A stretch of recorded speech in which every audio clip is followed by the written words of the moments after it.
सर्वप्रथम सर्वांना श्री स्वामी समर्थ. 12 नोव्हेंबर 2023 रविवारी लक्ष्मीपूजन, नरक चतुर्दशी, आश्विन अमावस्या आलेली आहे. दर अमावस्येला आपण स्त्रिया खूप सारे उपाय करतो आपल्या पती, मुला, घरासाठी. 12 तारखेला वर्षातील सर्वात मोठी अमावस्या आलेली आहे. अमावस्येची सुरुवात 12 नोव्हेंबर दुपारी 2:44 होईल आणि अमावस्या संपणार आहे 13 नोव्हेंबर दुपारी 2:56. 12 नोव्हेंबर लक्ष्मीपूजनाचा, आश्विन अमावस्येचा सोन्यासारखा दिवस. मग आपल्या सोन्यासारख्या पतीवरून, मुलांवरून आणि घरावरून फक्त ही एक वस्तू नक्की ओवाळून टाका स्त्रियांनी. ही वस्तू तुम्हाला अमावस्या तिथी प्रारंभ झाल्यानंतर 12 तारखेला दुपारी 3 वाजेपासून संध्याकाळी 5 वाजेपर्यंत या कालावधीतच ओवाळून टाकायची आहे. कारण 5:30 नंतर लक्ष्मीपूजनाचा शुभ मुहूर्त आहे आणि हा उपाय त्या वेळेत तुम्हाला करता येणार नाही. काही वेळा पतीला नजर दोष लागतो. तुमचा नवरा, पतिदेव कुठे काम करतात, किती सॅलरी आहे, तुमचं खूप ऐकतात, ते किती छान प्रगती करतात, पुढे जातात, अशी प्रश्न विचारणारी आणि नजर दृष्ट लावणारी आपल्याजवळ भरपूर लोक असतात. ज्यांचं सर्व काही चांगलं असतं, भलं असतं, तरी पण दुसऱ्यांची झालेली प्रगती त्यांना अजिबात बघवत नाही. मग अशा लोकांपासून आपल्या पतीचे रक्षण व्हावे म्हणून हा उपाय स्त्रियांनी करावा. तुमचा मुलगा छान अभ्यास करतो, चांगले नंबर मिळाले, परीक्षेत प्रत्येक वेळी बरा पहिला येतो, दुसरा येतो, अगदी छान दिसतो. तुमची मुले, तुमच्या मुली चांगल्या ठिकाणी डिग्रीसाठी नंबर लागला त्यांचा. आमची मुलं तर अभ्यासात प्रगतीच करत नाही, अशीही काही लोक असतात. त्यांची मुलं चांगली प्रगती करतात, अभ्यास करतात, पण 1-2 मार्क जर आपल्या मुलांना जास्त जरी मिळाले, त्यांच्या मनात चढ उतार चालू होतात 1-2 मार्कांसाठी सुद्धा. आणि चांगल्या अभ्यास करणाऱ्या आपल्या मुलांना, प्रगती करणाऱ्या मुलांना दृष्ट नजर लावून जातात. मग मुलं लहान असो किंवा मोठी, कॉलेजची असो किंवा लहान शाळेत जाणारी, अशा व्यक्ती सर्वच ठिकाणी असतात. मग आपण आईने आपल्या मुलांची कंबर खोचून नजर काढायलाच पाहिजे. अमावस्येला आपलं घर, इतर लोकांकडे भरपूर मोठी घरं, संपत्ती, बंगले, बिल्डिंगमध्ये मोठे मोठे फ्लॅट असतात, तरी पण आपण लहानसं घर जरी बांधलं किंवा घेतलं, तर सणावाराला एखादी वस्तू घेतली समजा उदाहरणार्थ, तरी पण अशा लोकांना आपल्या घरात जास्तच पैसा आहे, धन आहे असं वाटत असतं. तुमचं खूप चांगलं चाललंय बाबा असं म्हणणारे पण खूप लोक असतात. आपण 1-1 रुपया जोडून काटकसर करून घेतलेलं घर, वस्तू लगेच इतरांच्या दृष्टीस पडतात आणि अशा वेळी नजर लागते घराला. तर 12 नोव्हेंबरला आश्विन अमावस्येला 3 नारळ घेऊन या. अगदी लहान लहान आणले तुम्हाला नसेल परवडत एवढे मोठे मोठे नारळ, 20-22 रुपयाचे, अगदी 10-12 रुपयापर्यंत तुम्ही 3 नारळ घेऊन या.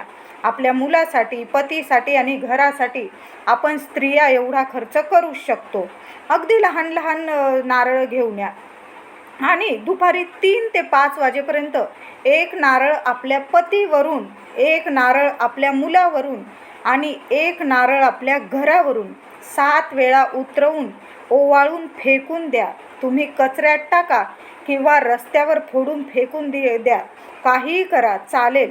पतीवरून नारळ उतरवताना, ओवाळताना पतिदेवांना आपल्या समोर उभं करा. दिशेची चिंता करू नका, पूर्व पश्चिम उभं करा, उत्तर दक्षिण चालेल. पतीला आपल्या समोर उभं करा. डोक्यापासून ते पायाच्या नखापर्यंत 7 वेळा नारळ नीट उतरवून घ्या. उतरवताना श्री स्वामी समर्थ किंवा तुम्ही ज्या कुलस्वामींना, ज्या देवाला मानत असाल, तुमची जी इष्ट देवत असेल तिला प्रार्थना करा. माझ्या नवऱ्याला लागलेली दृष्ट, इडा, पिडा, संकट, दुःख, दारिद्र्य सर्व काही आज अमावस्येच्या दिवशी उतरून जाऊ दे, निघून जाऊ दे, अशी प्रार्थना करा. मंत्र जप करा आणि मग पतिदेवांवरून 7 वेळा नारळ अगदी डोक्यापासून पायापर्यंत छान असं नीट ओवाळून बाजूला ठेवून द्या. दाराच्या बाहेर ठेवा. नंतर मुलावरून 1 नारळ अशाच प्रकारे जसं पतिदेवांवरून मी सांगितलं 7 वेळा डोक्यापासून पायापर्यंत देवाला प्रार्थना करा. तुमच्या देवाला माझ्या लेकरावर लागलेली नजर, इडा, पिडा, दृष्ट, बाधा सगळं काही उतरून जाऊ दे. आज आश्विन अमावस्येला मी 1 नारळ उतरवून टाकते मुलावरून 7 वेळा, असं बोलून तो नारळ मुलावरून उतरवून घ्या. बाहेर ठेवून द्या. आणि तिसरा नारळ आपल्याला नारळ धरताना शेंडी नारळाची पुढे आली पाहिजे अशा पद्धतीने नारळ पकडायचा आहे. आता घरावरून नारळ उतरवताना मुख्य दाराबाहेर उभं राहून आपल्या घरावरून 7 वेळा नारळ ओवाळून टाकून द्या. आता तुम्ही म्हणाल पतीवरून, मुलांवरून, घरावरून असे 3 वेळा नारळ उतरवून किती वेळा रस्त्यावर आणि कचरा कुंडीजवळ जावे? तर आधी पतीवरून, मग मुलावरून, घरावरून नारळ उतरवून तुम्ही 3 नारळ एकाच वेळी जरी कचरा कुंडीजवळ किंवा रस्त्यावर घेऊन गेलात तरी चालेल. फक्त रस्त्यावर येणाऱ्या जाणाऱ्यांना त्रास होईल अशा ठिकाणी टाकू नका. जिथं कोणी ये जाय करत नसतील अशा सून जागा असेल, तिथं कोणी ये जाय करत नाही अशा जागी तुम्ही टाकून दिला. तो फुटला काही हो, मागे वळून पाहायचं नाही.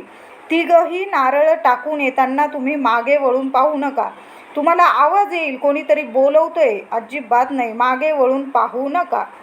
तर कशीही लागलेली नजर, बाधा, दृष्ट दूर होईल.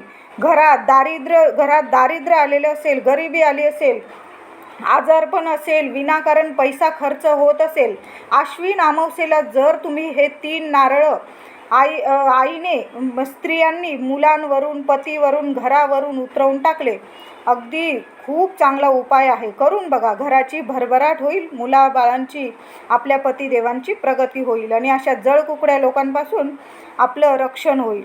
तर घरी आल्यानंतर तुम्ही एकाच वेळी तुम्ही नारळ टाकून आलात तर घरी येऊन तुम्हाला हातपाय तोंड धुवून घ्यायचे आहे किंवा सरळ 4 तांबे पाणी अंगावर टाकून आंघोळ करून घ्या. कारण संध्याकाळी 5:30 नंतर आपल्याला लगेच लक्ष्मीपूजनाची तयारी करायची आहे. मग उपाय केल्यानंतर मी म्हणेल 4 तांबे पाणी टाकून घ्या. कारण लक्ष्मीपूजन तर दर महिन्याला येत नाही, वर्षातून एकदाच करतो. मग हा उपायसुद्धा आपण मोठ्या अमावस्येला केलेला आहे आणि त्याचा फरक तुम्हाला दिसून येईल. म्हणून 4 तांबे आंघोळ करा पाणी टाकून आणि मग लक्ष्मीपूजनाला बसा. ऐनवेळी समजून जा, ऐनवेळी तुमच्याकडं नारळ नसेल, मग काय करायचं? तर घरात भात शिजवलेला असेल, तो अळणी असू दे किंवा त्यात मीठ पडलेलं असू दे, थोडासा एका वाटीत थोडासा मूठभर भात घ्या.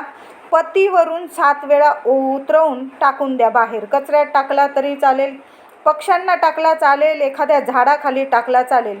मुलावरून 7 वेळा उतरवून घ्या तो भात आणि सरळ बाहेर टाकून द्या. पक्ष्यांनी खाल्ला चालेल.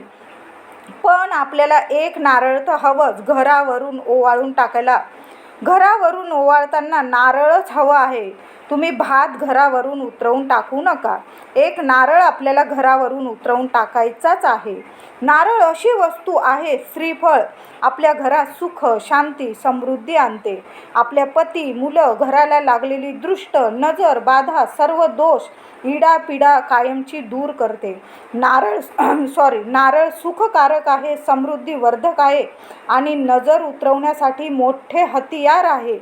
म्हणून या दिवशी मोठी अमावस्या आलेली आहे, आश्विन अमावस्या, या दिवशी हे 3 नारळ नक्की उतरवून टाका. आपल्या पतीवरून, मुलांवरून आणि घरावरून करून बघा. आपण खूप सारे उपाय करतो स्त्रिया. एवढे नारळ तर नक्की उतरवून टाका. तुम्हाला दिवाळीच्या माझ्याकडून, माझ्या परिवाराकडून खूप खूप शुभेच्छा. धन्यवाद.